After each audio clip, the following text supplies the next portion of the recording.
Hola, ¿qué tal? Antes que nada quiero agradecerles por continuar en esta sesión, en estas clases en línea. Pues quiero pedirles una disculpa porque la semana pasada, pues, bueno, ya ven que fue Semana Santa, subí solamente un video. Pensaba subir más hasta que me recordaron que era Semana Santa y pues esta semana se me complicó un poco ya, no les digo más. Durante esta contingencia sanitaria, pues todas nuestras actividades diarias han cambiado, se han modificado de algún modo, entonces, bueno, sin más preámbulos, continuamos con más ejemplos de límites. Quiero que quede muy claro, no tanto la metodología, sino qué es en sí obtener un límite y por supuesto ya les había yo dicho, cuando este existe es un número real. Entonces, pues vamos a ver más ejemplos, comenzamos. Ok, vamos a trabajar con este ejemplo que es el límite, a ver, permítanme un segundo. Cuando observen bien esta expresión, es n cuadrada, ¿sí? N cuadradas menos 4 sobre n cúbica menos 8. Queremos analizar varios límites. En principio, cuando n, el primero, cuando n tiende a 0, el segundo cuando n, ojo, por lo general cuando ponemos n nos referimos a los números naturales.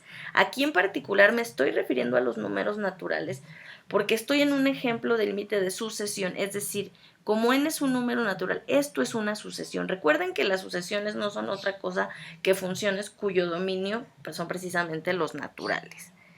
Entonces, ¿qué sucede ahora cuando n tiende a 1? O bien cuando n tiende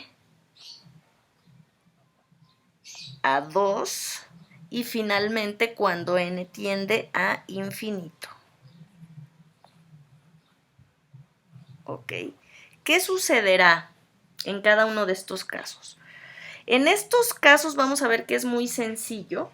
Se puede sustituir dado que no hay ningún problema si evalúas en la sucesión n igual a 0 y n igual a 1. Simplemente háganlo. N igual a 0 te queda pues 0 al cuadrado, 0 menos 4 sobre 0 al cubo, 0 menos 8 menos 8, entonces menos 4 menos 8 es un medio. Entonces este límite es un medio.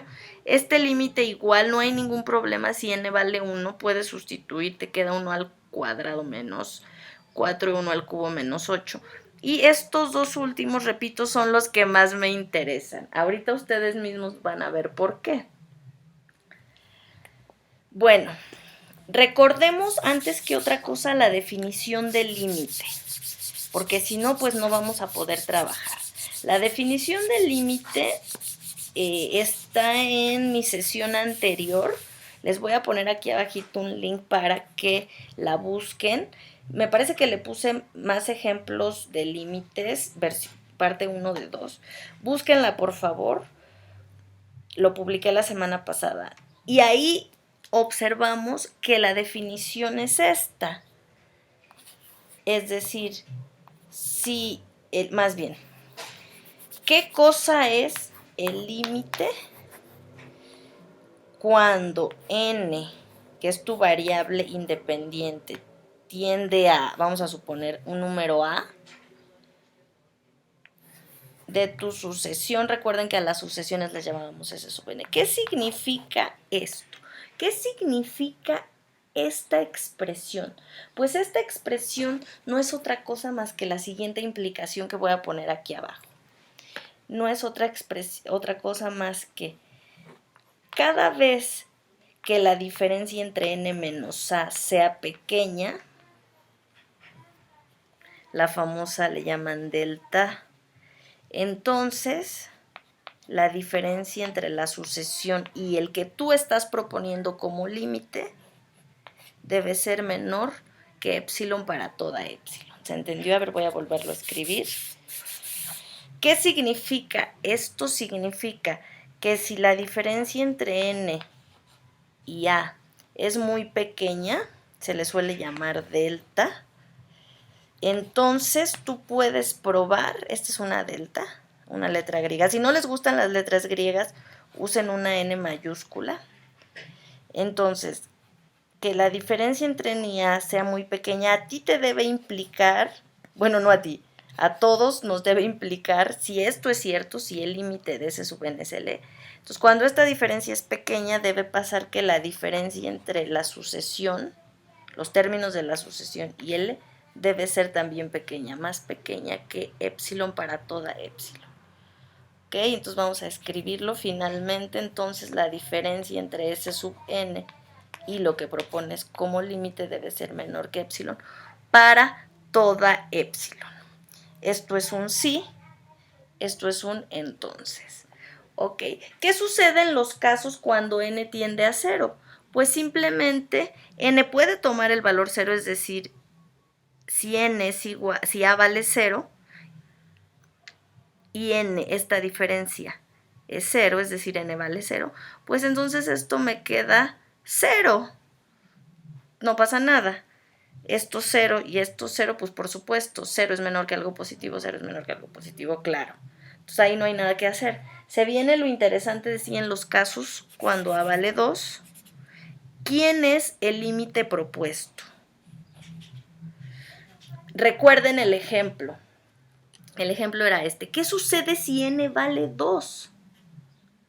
Pues el denominador queda como 0 y acuérdense, como 0 no tiene inversos multiplicativos, pues no existe ese denominador 0, simple y sencillamente no tiene sentido en matemáticas escribir un denominador 0 nuevamente. ¿Por qué? Porque no hay inverso multiplicativo del 0. A ver, denme un número que multiplicado por 0 te dé 1. No lo hay, o sea, no hay inverso, el 0 no tiene inverso multiplicativo. Por lo tanto, pues no podemos dividir, bueno, este nunca puede valer 0, no podemos sustituir directamente en igual a 2, ¿ya vieron? Entonces, ¿qué hacemos? Pues recordamos lo que hacíamos en la prepa. Nuestro profe de la prepa, bueno, no sé si el de ustedes, pero el mío por lo menos, sí factorizaba. Es decir, él decía n cuadrada menos 4, pues no es otra cosa más que diferencia de cuadrados, n menos 2 por n más 2, y pues resulta que n al cubo menos 8 también puede ser dividido. ¿A qué me refiero con dividido? Así tal cual dividido. N al cubo menos 8 puede ser dividido sobre n menos 2. ¿Por qué lo sé esto? Porque el 2 es raíz de este polinomio. Observen, 2 al cubo es 2 por 2 por 2, o sea, 8 menos 8, 0. Entonces el 2 es raíz, por lo tanto n menos 2 divide este polinomio. Vamos a hacer la división, es muy sencilla. Aquí pongo una n, porque n por n, ahora sí que, perdón, n cuadrada, n por n cuadrada es n cúbica, menos n cuadrada por 2, 2n cuadrada. Si la continúan, aquí ya no me va a dar tiempo de hacerlo, pero ustedes no se preocupen, créanme, la respuesta es, de acuerdo a mi acordeón, es n cuadrada más 2n más 4. Y sí cuadra, ¿no? Porque fíjense, multipliquen n menos 2 por esto de aquí arriba, les tiene que dar esto. Vamos a hacerla. N por n cuadrada es n cúbica. N por 2n es 2n cuadrada. N por 4 es 4n.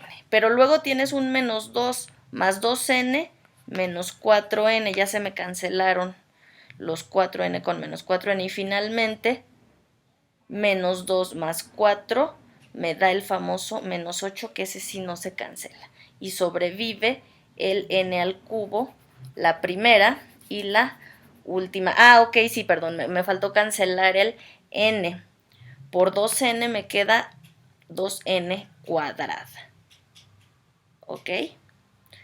Menos las 2n cuadrada que ya teníamos, esto queda. ¿Ok? Entonces, esto de aquí, n cuadrada sobre 4, pues es n menos 2 por n más 2, y n al cubo menos 8 no es otra cosa que, ay, ya lo acabo de borrar, n menos 2 por n cuadrada más 2n más 4. Tarea revisar que lo estoy haciendo bien, ¿ok? Es decir, revisar que no me equivoqué en el álgebra. Si detectan algún error, obviamente escríbanme en los comentarios de aquí abajo que ya están activados. Y pues, ¿qué hacía nuestro profe de prepa? Decía, este se cancela con este y simplemente el límite que tú buscas es equivalente al siguiente límite, al de n más 2 sobre n cuadrada más 2n más 4. Pero pues resulta que aquí sí puedes evaluar cuando n vale 2. Cuando n vale 2 en el numerador nos queda un 4 y en el denominador nos queda un 4 más 4, 8 más 4, 12. 4 sobre 12 es un tercio. Ok, entonces este límite es un tercio gracias a la factorización. Ok, ¿cómo lo hacemos como un licenciado, es decir, a nivel licenciatura y no esto que es, digamos, nivel bachillerato? Pues recordamos la definición. La definición era, si la diferencia entre n, en este caso menos el 2, es muy pequeña, entonces tú debes poder probar que la diferencia entre s sub n, que s sub n es toda esta expresión,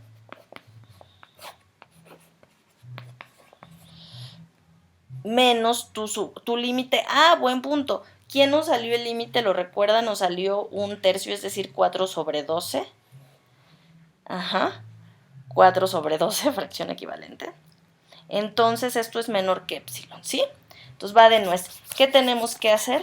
Probar que si la diferencia entre n y 2 es muy pequeña, entonces, si no les gusta la delta, repito, las letras griegas, pónganle n. Ay, perdón, pero n no, porque n van a pensar que es un número natural y este no es el caso, ¿ok? Porque n no se hace grande, grande, infinito, ese tiende a 2. Entonces simplemente déjenle una n estrella, pero nunca vayan a pensar que esto es natural, porque pues cualquier natural o muchos naturales lo cumplirían, ¿no? Este es un número real, por eso les decía, mejor dejemos la delta. Entonces, si esta diferencia es pequeña, ahora, ¿cuánto es pequeño para los naturales? Pues imagínate, es acercarte a los naturales, es valer 2. ¿Ok? Si no, esta diferencia sería, si n vale 3, n solo puede ser natural, entonces solo podría ser 3 o 1. O bueno, cualquiera otro, pero la distancia de por sí al 1 y al 3 relativa al 2, esto es 1, esto es 1, ya lo demás es más grande, a eso me refiero, ¿no? Entonces, bueno, en fin, ahorita no nos vamos a clavar tanto en esto, por eso les decía que en sí en sus sesiones por lo general no se pide que la n se acerque a un número natural, sino a infinito, para que esto tenga sentido, pero bueno, aquí la n puede valer 2, no hay problema. Entonces, ¿qué sucede con nuestra expresión? N cuadrada menos 4 sobre n al cubo menos 8 menos nuestra propuesta de límite, que es un tercio. Debo de probar que eso es como menor a epsilon. ¿Cómo le hacemos? Pues ya lo hicimos.